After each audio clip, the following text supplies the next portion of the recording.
Have you ever wondered what your purpose in this life is as a follower of Jesus? Or what God expects of you as his follower? Well, good news. Jesus answered these questions in his word. Matthew 28:19 records it for us. He says, "Therefore, go and make disciples of all nations, baptizing them in the name of the Father, the Son, and the Holy Spirit. Teach these things to the new disciples, and to obey all the commands I have given you. And be sure of this, I am with you always, even to the end of the age."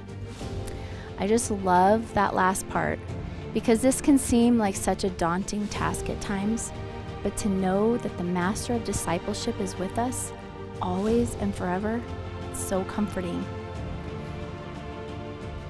Not only is he with us, but while he lived on this earth, he walked this out and gave us many examples to follow. We see him time and time again reach out to the unreachable, touch the lives of the untouchable, and love the unlovable. He didn't judge, he didn't condemn, he loved. In fact, the only ones he condemned or judged or reprimanded were the ones judging and condemning the unreachable, untouchable, and unlovable. Let's take a look into some of the lives he touched. First, we have Peter. He was a rough and reckless fisherman who was enthusiastic, strong-willed, impulsive, and at times brash. He had several failings in his life. I mean, don't we all? Anyways, Jesus found him on a bad day. He wasn't catching a thing. And instead of calling out across the sea to him, telling him what to do, he got right into the boat with him. He helped him catch a pile of fish that almost sank his boat, and then taught him a new way to fish. He taught him how to be a disciple. Next, we see a woman standing in the middle of a crowd, getting ready to be hit with the first stone. You see, back then, adultery was a good reason to stone someone. Jesus could have gathered around with everyone else, but instead, he walked up to the woman, he knelt down beside her, pleaded her case, and caused all her accusers to flee. Then we have a tax collector. And in that day, tax collectors weren't very popular. In fact, they were pretty much despised. So much so that people tried to stay away from them. Well, Jesus, he goes and finds this tax collector in a tree of all places. He calls him by name and told him, "Hey, I'm coming over to your house today." The people around thought he was crazy. Why would he go to a house like that? Jesus didn't care. He went to this man's house, he had a meal with him, and he became his friend.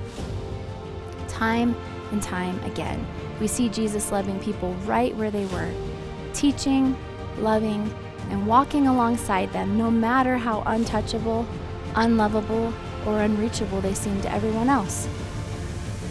So who do you know who needs to feel the love of Jesus? Every one of us that's committed to follow Jesus holds his love inside. And that love is to be shared abundantly and freely, not held in. So who can you go get in a boat with? Or in other words, join them in the nitty-gritty things in their life and teach them how to be a disciple? Or who do you know that's being attacked by the accuser of all accusers and just needs someone to give them a listening ear, maybe befriend them, and teach them how to go and sin no more?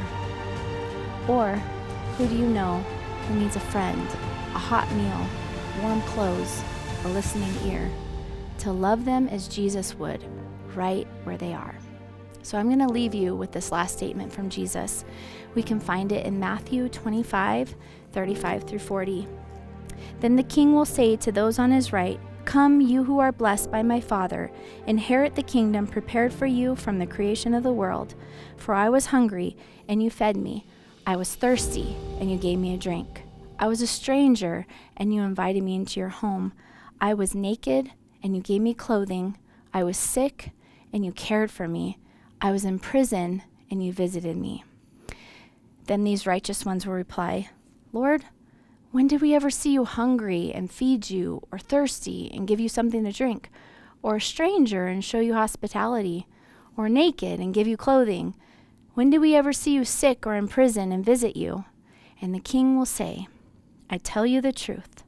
When you did it to one of the least of these, my brothers and sisters, you were doing it to me."